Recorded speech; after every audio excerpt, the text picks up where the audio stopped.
Bleach fanatics? It's Corey from SuperKamiGuru9000, and this is my review of Bleach Chapter 467. Okay, so Bleach Chapter 467 was really slow and nothing really happened. Look, guys, I'm not going to lie to you. This wasn't the greatest chapter of Bleach I've ever read before. If anything, it was one of the more boring ones I've ever seen and one of the more uneventful ones. That's not to say there were some things in it I didn't like, but it could have been handled a lot better, and I don't know. Well, let's just talk about the whole chapter first and foremost. There were basically two fights that happened this week, and they were between Hitsugaya, who's the little guy with the ice sword and everything, and the PSP kid, and then you had Ikkaku and Mo, who used the jackpot knuckles and everything. The first fight was Hitsugaya, and it played out pretty much exactly the way we thought it was going to. He eventually was able to get him with his sword, and he actually froze him except for his head and his arm. And eventually, when his space disappears, that's pretty much going to be the end of him unless he can get out of there. So that's pretty much that. I really can't elaborate on that. They do have some conversation, but it's really all just, filler. It's just there to, fill in the space. Hence why it's called filler. On the upside, though, the second fight was a little more interesting. That was between Ikkaku and Mo. And we can see here that Ikkaku's finally having to get a little more serious. He actually releases his sword, his Shikai, but it actually doesn't work at first.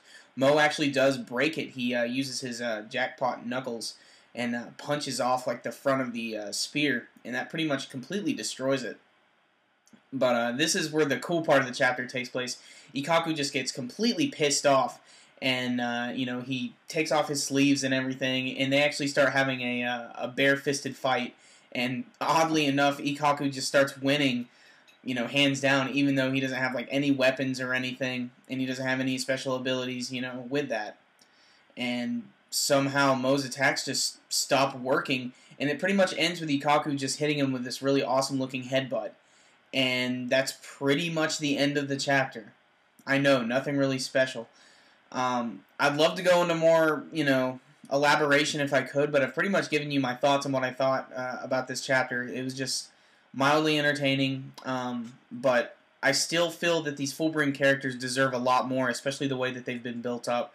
I think they really deserve better fights, and I find it hard to believe that they're all going down so easily. I feel there's going to be an Aizen that's going to be pulled somewhere. I feel like the rug's going to be pulled underneath my feet.